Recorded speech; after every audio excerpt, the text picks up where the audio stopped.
झाले त्यामध्ये पार्थ पवारचं नाव नाही, यामुळे कुठेतरी विरोधकांनी प्रश्न उपस्थित केले. प्राथमिक चौकशीमध्ये जे रजिस्ट्रार कार्यालयामध्ये जे सही करणारे आणि लिहून देणारे लिहून घेणारे आहेत त्यांच्यामध्ये पार्थ पवार नाही आहे.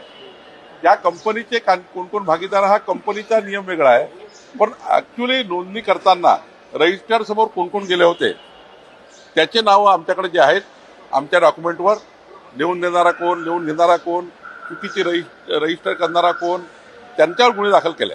सही करणारे वेस्ट इंडिजचे होते.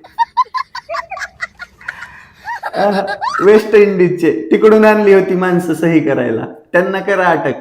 पार्थ पवारांना द्या सोडून. आता सगळ्यांचंच म्हणणं आहे ना, दादांनी 70,000 कोटीचा घोटाळा केला, तो पचून गेला.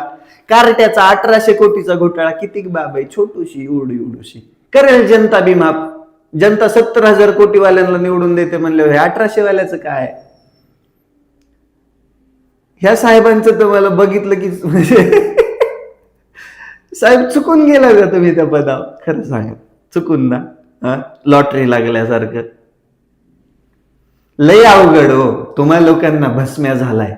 तुम्हाला एकमेकांना वाचवायचे, एकमेकांना क्लीन चिट द्यायच्यात, एकमेकांना धुवून काढायचे वॉशिंग मशीन मधून. पण सामान्य जनतेची काय चूक आहे हो. तुम्हाला जर वतनाच्या जमिनी बी खावाच वाटत असतील, वतनाच्या जमिनी बी लुटाव्याच वाटत असतील, आणि तरी तुम्ही बी म्हणत असाल की नाही त्यात पार्थ पवारांची चूक नाही, त्याची सही नाहीये, मग सही करायला वेस्ट इंडिज वरून माणसं आली होती आणि ती कंपनी बी वेस्ट इंडिजची आहे, तीही तल्ली नाहीये. अहो कंपनीने जमीन घेतली म्हणजे सगळ्याच हे आला ना त्याच्यामध्ये. काय म्हणजे किती लोकांना फसवणार हो तुम्ही, किती फसवणार. जी कंपनी व्यवहार करते, ज्या कंपनी मार्फत प्रतिनिधी सह्या करतात, त्या कंपनीचाच दोष झाला ना. का लोक येडेच आहेत, लोकांना येड्यात काढायचं. लोकांना आजपर्यंत तुम्ही येड्यात काढत आला म्हणून तुम्ही कसंही गुंडाळणार का.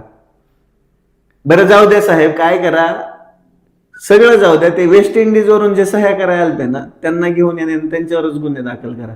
जाऊ द्या, आपला पार्थ दादा लय हुशार आहे, त्याला आता पुढचं भविष्यातला उपमुख्यमंत्री करायचंय ना, गादी चालवावं लागेल की. मग त्याला क्लीन चिट द्या तुम्ही आणि आणा माणसं वेस्ट इंडिज वरून सह्या करायला, तुम्ही केली तरी चालते.